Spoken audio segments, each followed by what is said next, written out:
Friend எல்லாத்துக்குமே வந்து என்ன மாதிரி அவங்களுடைய ரிலேஷன்ஷிப் இருந்துச்சுன்னு சொல்லி இப்போ எல்லா மக்களுக்கும் வந்து தெரிய ஆரம்பிச்சிருச்சு. கிட்டத்தட்ட 56 வருஷம் நாட்டை ஆண்டிருக்காங்க. ஒரு வளர்ச்சி திட்டம் இல்லை, ஒரு பொருளாதார மேன்மை அடையலை. இந்திரா காந்தி சொல்லவே வேண்டாம், இரும்பு பெண்மணி. அப்படிதான் நம்ம எல்லாம் நம்பிக்கிட்டு இருக்கோம். தீவிரவாதம், பயங்கரவாதம், காஷ்மீரெல்லாம் அப்படி நம்ம கையை விட்டே போயிடுச்சு. பஞ்சாபியை பார்த்து கேளுங்களேன், அவங்க வந்து மன்மோகன் சிங்கை வெறுப்பாங்க. ராகுல் காந்தி ஒரு நல்ல பிரதமருங்கிற வார்த்தையை காதுல கேட்காம ஆண்டவன் நம்மளை காப்பாத்திட்டான்.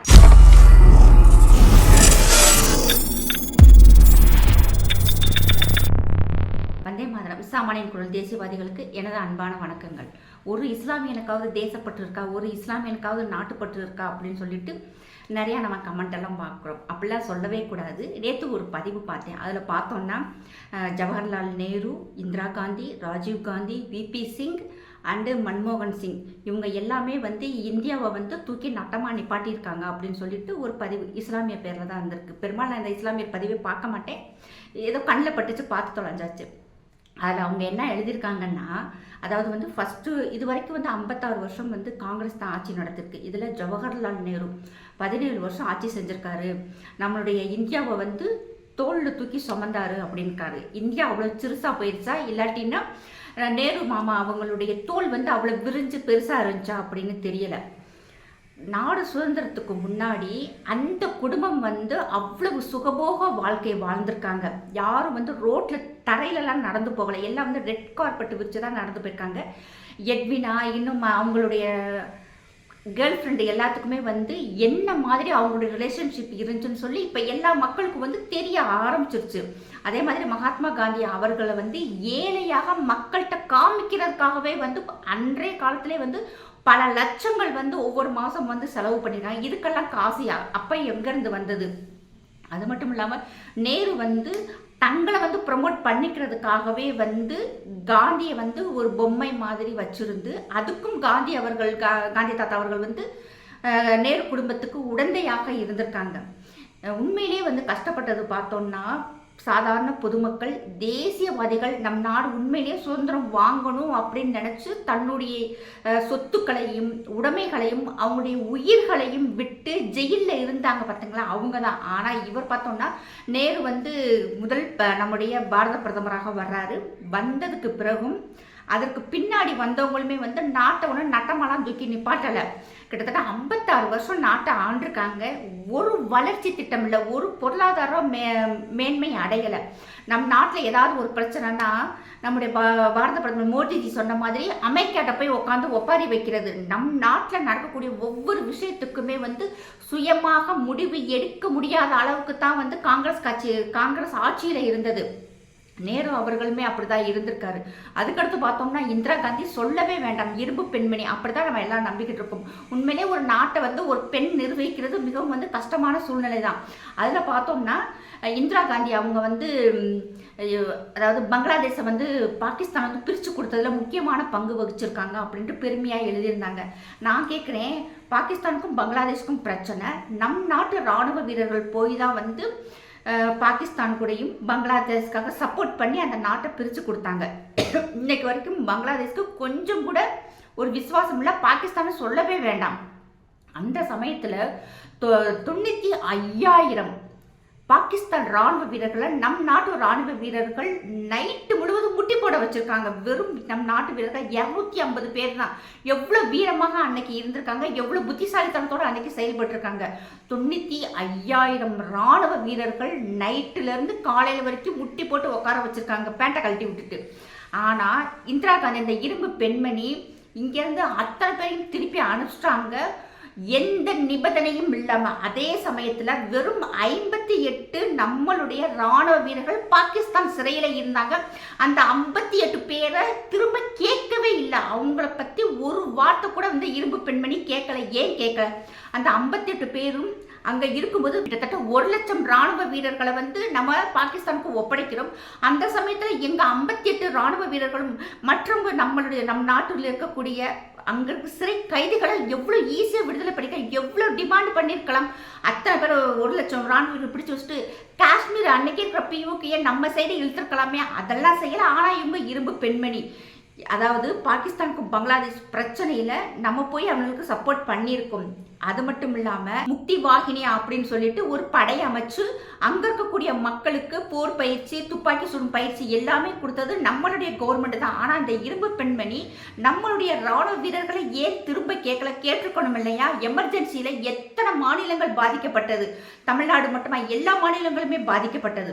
அடுத்து பார்த்தோம்னா ராஜீவ் காந்தி நம்ம சொல்லணும்னா அவர் முன்னாடி கண்ணு முன்னாடி வர்றது நம்மளுடைய சகோதரர்கள், இலங்கையில் இருக்கக்கூடிய தமிழர்கள் 1.5 லட்சம் பேரை ஈவு இரக்கம் இல்லாம கொன்று குவிச்சிருக்காங்களே, அதுக்கு சப்போர்ட் பண்ணது காங்கிரஸ் கட்சி தானே. படிக்க போன இடத்துல சோனியா காந்தி அங்கிருந்தே பார்த்தோம்னா நம் நாட்டுக்கு வந்து ஒரு ஸ்பையை ஒன்று கூப்பிட்டு வந்துட்டாரு. ஸ்பை வந்து சும்மா இருந்துச்சா? சும்மா இருக்க மாட்டாம நம்ம நாட்டில் என்னென்ன குழப்பத்தை ஏற்படுத்த முடியுமோ அம்பிட்டு குழப்பத்தை ஏற்படுத்தி யார் எப்படி இந்திரா காந்தி இறந்திருக்காங்க, ராஜீவ் காந்தி படுகொலை செய்யப்பட்டிருக்காரு. ஆனா அந்தமா மட்டும் உயிர் தப்பிச்சிருக்காங்க. இது யாருமே இன்னைக்கு வரைக்கும் வாயை திறந்து ஒரு கேள்வி கூட நம்ம கேட்டதே இல்லை. அடுத்து பார்த்தோம்னா சோனியா காந்தி வந்ததுக்கு பிறகு நிறைய மாற்றங்களை கொண்டு வந்திருக்காங்க. இந்திரா காந்தி அவர்கள் வந்து எஃப்சிஆர்ஏ கொண்டு வந்திருக்காங்க. ஆனால் சோனியா காந்தி என்ன பண்ணியிருக்காங்கன்னா எஃப்சிஆர்ஏ வந்து இங்கே இருக்கும்போது பணம் எவ்வளவு வரலாம், அந்த பணத்துக்கு வந்து நம்ம கேள்வியே கேட்க வேணும்னு சொல்லிட்டு ரொம்ப சிம்பிளிஃபை பண்ணி கொடுத்துருக்காங்க. அதை தான் இன்னைக்கு மோடி ஐயாவினுடைய அரசாங்கம் வந்து அதை வந்து சீர்திருத்தம் கொண்டு வர்றாங்க. அடுத்து பார்த்தோம்னா மன்மோகன் சிங், கண்டிப்பாக மன்மோகன் சிங் வந்து ஒரு பொருளாதார மேதை தான். ஆனால் அந்த 10 வருஷமும் நம் நாட்டில் எந்த மாநிலத்தில் குண்டு வெடிக்கலை, எந்த மாநிலத்தில் மத கலவரம் வரல, எந்த மாநிலத்தில் வந்து ரத்தம் சிந்தலை, எந்த மாநிலத்தில் நக்சல் இல்லாத இருந்துச்சு. வடகிழக்கு மாநிலங்களில் நக்சலால் பாதிக்கப்பட்டிருக்கு. மற்ற ஓரளவுக்கு வளர்ந்து வர்ற மாநிலங்களில் பார்த்தோம்னா தீவிரவாதம், பயங்கரவாதம், காஷ்மீரெல்லாம் அப்படி நம்ம கையை விட்டே போயிடுச்சு. நான்லாம் நினச்சி கூட பார்த்ததில்ல காஷ்மீர் கண்டிப்பாக இந்தியாவின் ஒரு பகுதியாக ஜம்மு காஷ்மீர் இருக்கும் அப்படின்ட்டு. ஏன்னா நம்மளுடைய இந்து பண்டிட்டுகள் எல்லாமே அடிச்சு விரட்டப்பட்டு இன்னைக்கும் டெல்லியில வந்து அவங்க அகதிகளாக வாழ்ந்துகிட்டு இருக்காங்க, இந்த நாட்டு குடிமக்கள். அதை பத்திலாம் யாருமே பேசல. ஆனா இதே மன்மோகன் சிங் யாசின் மாலிகை கட்டிப்பிடிச்சு நின்று போட்டோ கொடுக்குறாரு. இன்னைக்கு இருக்கிற பாஜக அரசாங்கத்துல ஒரு மினிஸ்டராவது, ஒரு எம்எல்ஏ எம்பிக்களாவது ஏதாவது ஒரு தீவிரவாதி கூட தொடர்பு வச்சிருக்காங்க, ஏதாவது ஒரு பயங்கரவாதி கூட பேசியிருக்காங்க நம்ம கேள்விப்பட்டிருக்கோமா? ஆனால் ஒரு நாட்டினுடைய பிரதமர் யாசின் மாலிக் கூட நின்று போட்டோ எடுத்திருக்காரு. அப்சல் குரு வந்து அந்த நாயெல்லாம் அப்படி சுட்டு போட விடாம அவனுக்கு mutton biryani, chicken biryani, AC room, air cooler எல்லாம் கொடுத்து எத்தனை மாசம் அவனை இங்கே வச்சு சோறு போட்டு வளர்த்து, ரெண்டாவது இவனுக்கு வந்து மேல்முறையீடு வேற. எப்படின்னா இவனுக்கு கருணை அடிப்படையில் வந்து இவனுக்கு உயிர் பிச்சை கொடுக்கணும். இதெல்லாம் எந்த நாட்டிலாவது நடக்குமா? இதே மாதிரி இஸ்ரேல் எல்லாம் நடந்திருந்தா அப்படி அந்த நாட்டவே வந்து பொசுக்கி எடுத்திருப்பாங்க, இத்தனை பேர் உயிர் வாங்கினதுக்கு.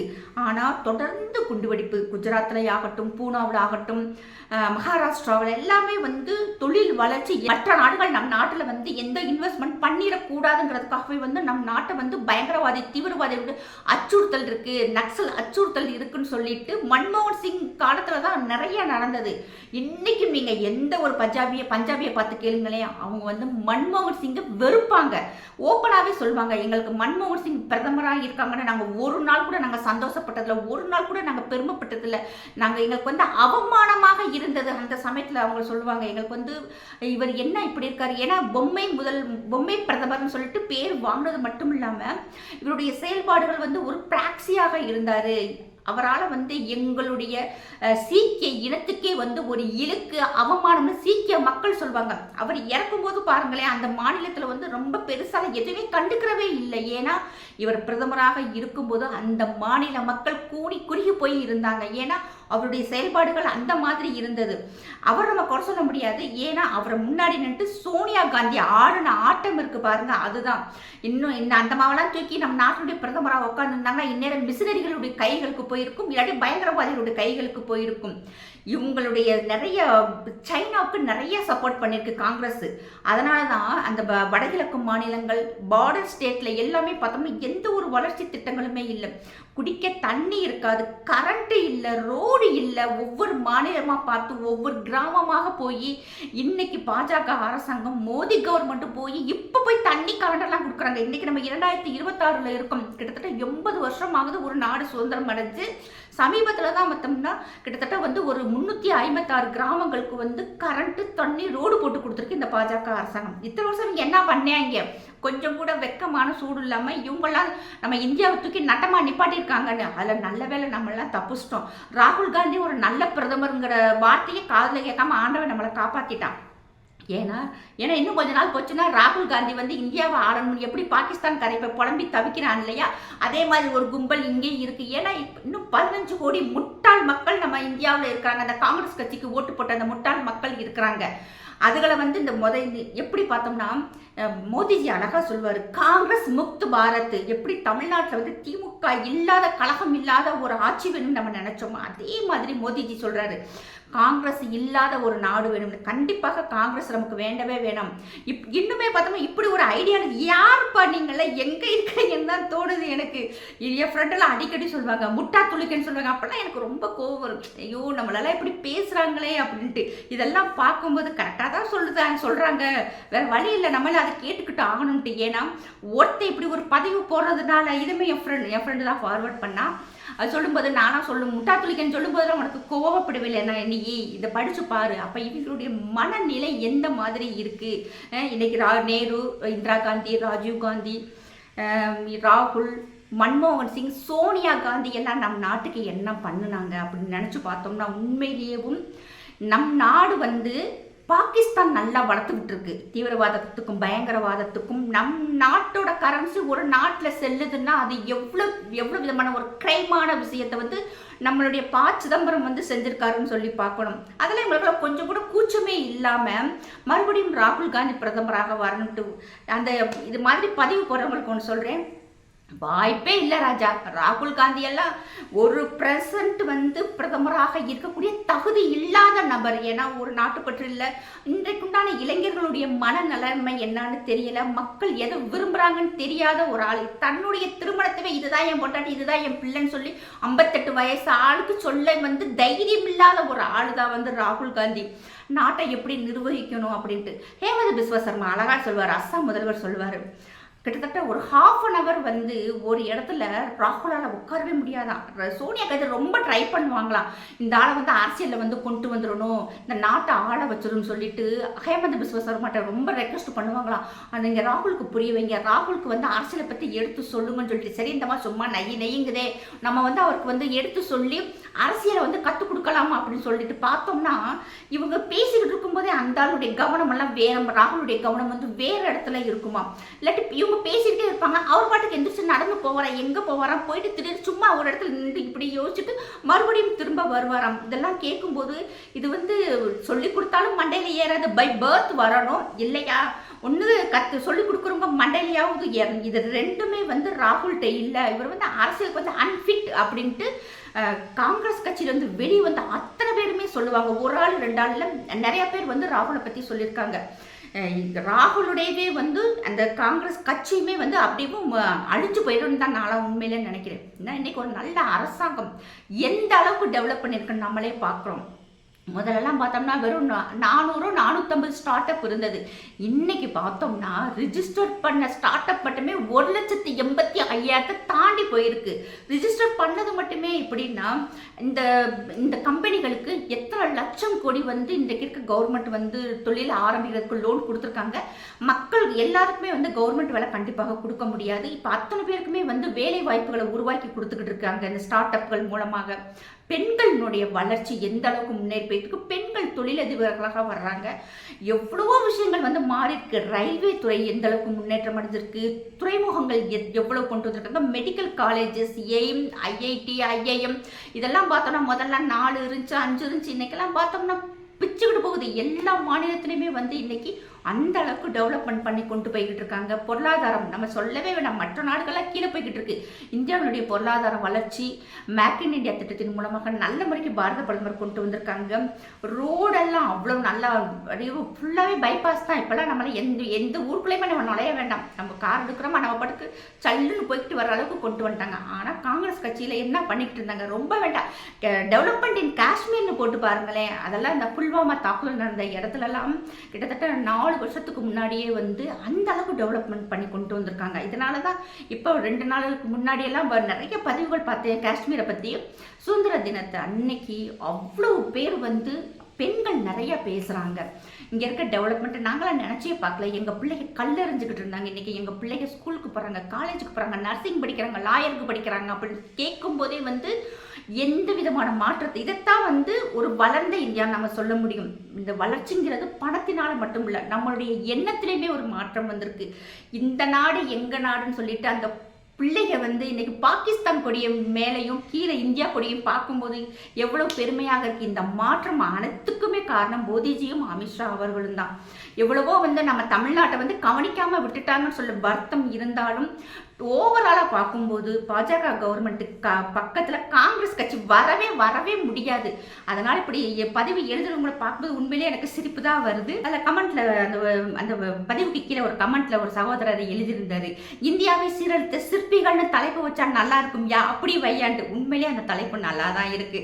அந்த சகோதரருக்கு ஒரு நன்றி சொல்லிக்கலாம். ஏன்னா ரொம்ப டிஃப்ரெண்ட்டாக இருந்தது இந்த தலைப்பு. எதுக்கடா இப்படி தேவையில்லாமல் இவங்களெல்லாம் பற்றி எழுதிக்கிட்டு இருக்கு அப்படின்ட்டு. வாஜ்பாய் அவர்கள் 6 வருஷம் இருந்தாலுமே வந்து நிறைய நல்ல திட்டங்களை வந்து ஆரம்பிச்சு வச்சார். அந்த திட்டங்களை வந்து காங்கிரஸ் கிடப்பில் போட்டுருச்சு. ஆனால் நம்முடைய பாரத பிரதமர் மோடிஜி அவர்கள் வந்ததுக்கு அப்புறம் அதை ஃபுல்லாகவே வந்து பணங்களை நிறைய செலவு பண்ணி டேம், ரோடு, நிறைய திட்டங்களை வந்து மேம்படுத்தினாங்க.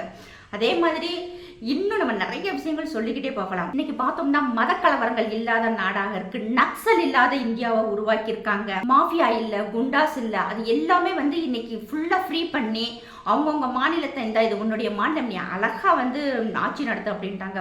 வடகிழக்கு மாநிலங்கள்லாம் எவ்வளோ டெவலப்மெண்ட் ஆகிருக்கு. இன்னைக்கு உத்தரப்பிரதேசத்தை எடுத்துக்கோங்க, யோகி ஆதித்யநாத் அவர்கள்லாம் எந்த அதாவது நமக்கு அடுத்து யார் வரணும்னு பார்த்தோம்னா மோடிஜி பிடிச்சிருந்தாலுமே வந்து யோகி ஆதித்யநாத் வந்து பிரதமராக வரணும். நானும் என்ன சொல்றேன், அட்லீஸ்ட் அவரை வந்து துணை பிரதமராக கூட போடுங்க. எப்பா நீ இந்தியாவை பார்த்துக்கப்பா, நான் வெளிநாடுகளுக்கு போய் நம் நாட்டுக்கு தேவையான அனைத்து விஷயத்தையும் செய்கிறேன், நீ உள்ள நாட்டை பார்த்துக்க அப்படின்னு சொல்லிட்டு அழகா நம்ம யோகி ஆதித்யநாத் அவர்களை துணை பிரதமராக கொண்டு வந்தால் ரொம்ப நாடு நல்லா இருக்கும். ஏன்னா இன்னும் நிறைய பேர் வந்து தேவையில்லாத பதிவுகள் போடுறது, நம் பாரத பிரதமரை தேவையில்லாமல் பேசுறது, இது எல்லாமே வந்து குறையும். மற்ற மாநிலங்களெல்லாம் நம் தமிழ்நாடு மாதிரிலாம் இவ்வளவு கேவலமான பாரத பிரதமரை பேசவே முடியாது. அவருடைய செய்திகள் வந்து இவங்களுக்கு புரிஞ்சுக்க முடியுது. புரிஞ்சாலுமே வந்து அந்த சொல்றாங்க இல்லையா, அந்த மண்டையில ஏறாது. உங்களுக்கெல்லாம் மூளை எங்கடா இருக்குன்னு சொல்லி நிறைய பேர் கேட்குறாங்க. மூளை எங்கேயோ வச்சிருக்காங்கன்னு நம்மளாம் நினச்சிக்கிடுவோம். ஜெய்ஹிந்த், ஜெய் பாரத்.